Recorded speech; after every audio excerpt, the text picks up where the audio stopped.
Hi, Internet. It's morning. People are waking up here, so there's going to be background sounds. That's just the way it is. Okay, so finding your inner muse. Why do you need to do that? Well, you're role playing.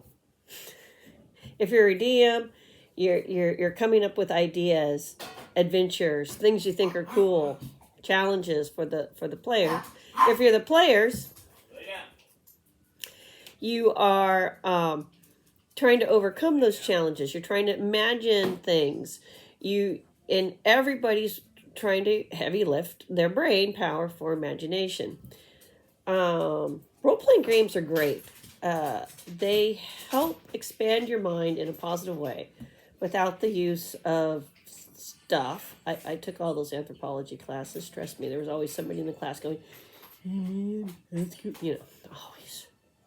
Always. When we're studying other cultures and what they did, oh my gosh, always. There was always somebody who was just stupid. So it keeps your mind alive.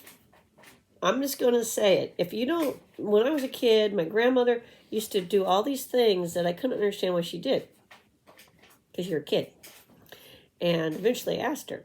And one of the things she always did was the word problems, math problems.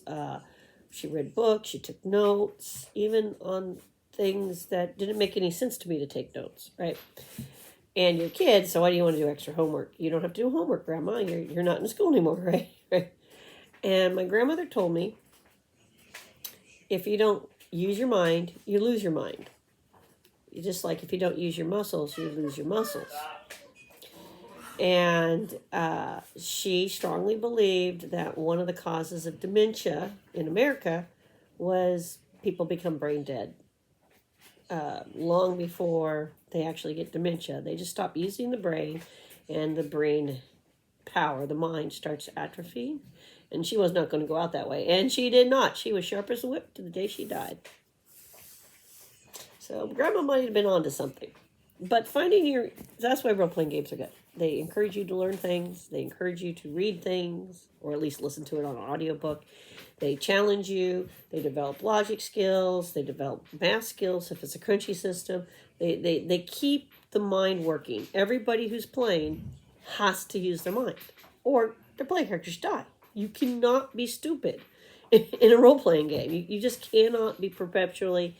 you just can't. Even if that's your character. You can only be so much and before your character's dead. So, how do you spark the imagination? For some people, it's getting out, taking a walk, and then thinking about their player character, thinking about the NPCs they're going to put maybe in the game for sure. What kind of adventure might be cool to send, to put out there for the party to go. What the next session is going to be like based on the last session. What can you build off of that? So some people, they need to take a walk. Other people, it's or swim or something. But what they're doing is they're meditating on these things. Other people, they need to sit down and start writing out ideas first. And that's how they do it. They do it with writing, and maybe they're very analytical. Like when you learn to write a report, and the teacher's all, it's got to be in this style. You put the Roman numeral 1 here, and you write this, and then A, B, C, and one, and then you drop down in little A's or 1, 2, 3, or whatever. Very laid out like that, which I was not good at as a little kid. I'm more of the bubble person, and then I bring all the bubbles together in the order I want them. Maybe you're that kind of person. So you're going to scribble stuff just randomly around, and then you're going to look at your big mess, and you're going to be like, okay, this comes first, this comes second. If that works for you, do it that way. Okay? Just scribble down stuff. You never know. Keep that notepad handy. Maybe you are a crafter. You're sort of personality. And you saw something, or something was given to you. I don't know if I have the blank one handy, but I was given a nice little wooden rainbow that you're supposed to paint the little rainbow colors on. And instead, I immediately saw it and thought, Rainbow of Doom. And this is what came out of that thought. This can only exist on a table I have anything to do with. Wargaming, skirmishing games, a role-playing game. This is unique. There isn't another one. You're not going to find a game shop. WotC isn't going to make one. Okay. And this will appear in a game someday. Okay. I just made it. Okay. And I have ideas for it. But it's a centerpiece thing. To put down on the table and everyone to go, oh, you know. And immediately it does set a tone without me saying a word. So and then you build off of that about what else might be around it and stuff. Okay. Maybe that's what you have to do. Maybe you literally have to craft something, and in the process of crafting you're like, okay, then what would be cool, how to use this, and this is what the adventure is going to come out of it, and these are my ideas, and then you go start writing down your ideas, right?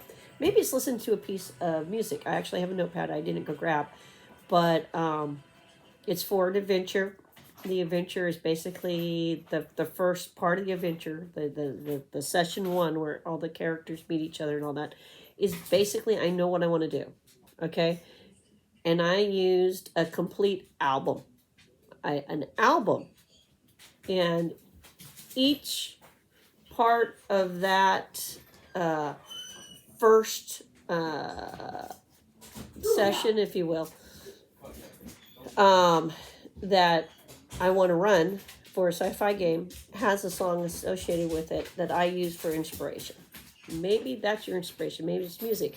And using music in a game for the players as a background sound or even sound effects can be very, very useful. Watching a movie as well, or listening to a radio show.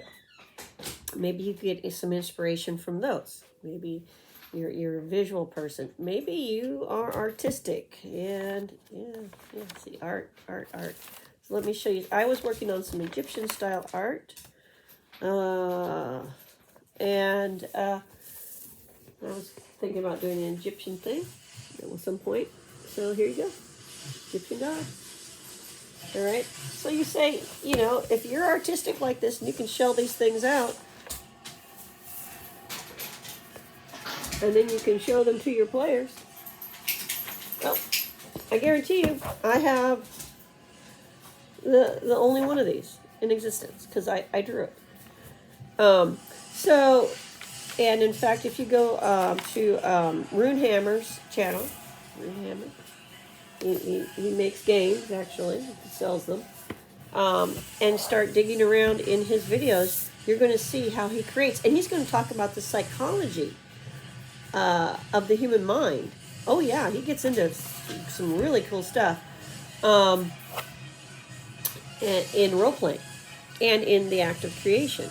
But you need to find what helps you. So if you're a person who needs to draw your player character or needs to make little rough sketches, they don't have to be like this. These were ones that obviously I was spending time to make super pretty for what I was working on. And playing around with the artistic motifs of ancient Egypt, but taking a lot of, just doing my own thing as well. If you're that sort of person, go ahead and do that. Make quick sketches of your player character. Make quick sketches of NPCs. It's okay. Take notes. Jot things down. Keep note paper handy, a little notebook handy.